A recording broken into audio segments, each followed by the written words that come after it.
Hi, I'm Anabel. I've been a professional photographer for 13 years. My niche is not having one. I have photographed a large variety of subjects in the 13 years of doing photography.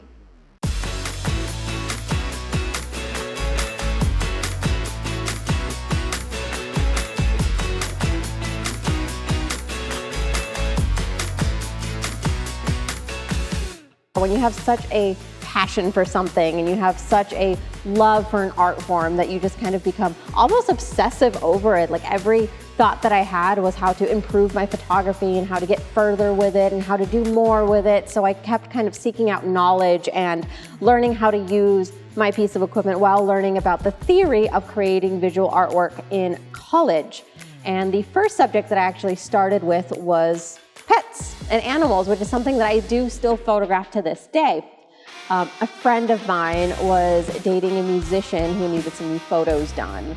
And at the time, I was the only one who knew how to use a camera. She really pushed me into it and goes, well, just try it once. Just try it once. And I did, and I discovered a whole new love of photographing music, which is the other kind of endeavor that I started to pursue at the same time as photographing animals. It's why I really do preach now that don't say no to any opportunity. If you don't like it, you can just say no later, but you should at least give it a shot and try it. I said yes to everything, and I ended up working in fashion, working in fantasy, working in cosplay, alongside doing the music photography and the animal photography, and all those things I actually still do shoot to this day because it's something that I became so passionate about and I loved every moment of it. Through music photography, working primarily in the rock and the metal scene, you have artists who come dressed up in big costuming and makeup, and they're always looking for photos that look a little bit more unique than just, say, the band on a blank wall. So I really started kind of pushing into creating more unique looking photographs and those that kind of capture the attention and tell a story. What really captivates an audience is ensuring that there's a story in that shot. So they can look at that photograph and kind of imagine the world that you've created in that image. And that's what I really love about the fantasy photography, is that you are able to tell a complete entire story in just a single image. If you look at my portfolio, you'll also see a lot of photographs of exotic animals such as wolves, foxes, coyotes, dingoes, and creatures like that. And the reason for this is that very good friends of mine own a nonprofit conservation and education facility in Southern California called the Judith A. Bassett Candid Education and Conservation Center. And our whole purpose is to educate the public about these really important animals to the natural world and the ecosystem. So I found that there was actually a beautiful way to kind of fuse and blend my photography with doing something good for the world, which was educating on these animals. It's why my photographs of them really focus on kind of the soft side of them and debunking a lot of very common myths and misconceptions about these beautiful creatures.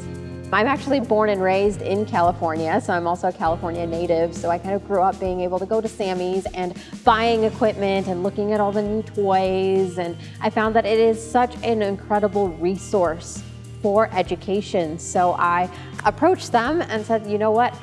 I want to teach workshops, I want to educate the public, I want to bring in models and show students and show aspiring photographers, and maybe even professional photographers who just want a fun day out shooting an interesting subject, how to do what I do, because I find that photography really is such a community endeavor and that we're all here for each other and we're all passionate about the same things, which also leads to my ambassadorship with Sigma Corporation of America. Teaching through them as well really partnered my idea of really wanting to educate on equipment and how that equipment can really help you bring that vision to life and be able to photograph exactly what you have in your mind. Because if you think about it, the lenses and the cameras, they really are just the paint brushes for the canvas that we're about to kind of paint and create the picture of. So having that incredible support and honestly having that kind of platform to reach thousands and thousands and thousands of different photographers on a very global level and be able to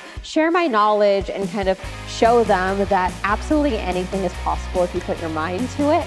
And I am so incredibly grateful to have both of those remarkable opportunities to be able to kind of give back to the photography community and make sure that knowledge is not just stuck in my head, it's actually out there for other photographers to utilize and create beautiful works of art.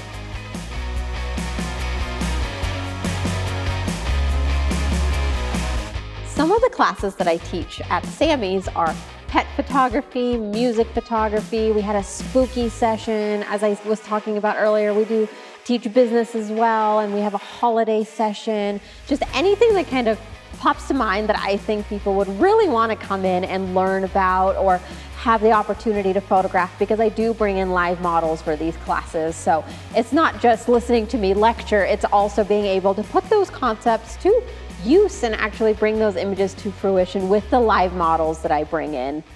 I just wanted to issue a big thank you to Samy's Camera for the opportunity to kind of tell my story and talk a little bit about who I am as a photographer. And hopefully you were able to take some sort of helpful advice out of that to apply to your own photography journey.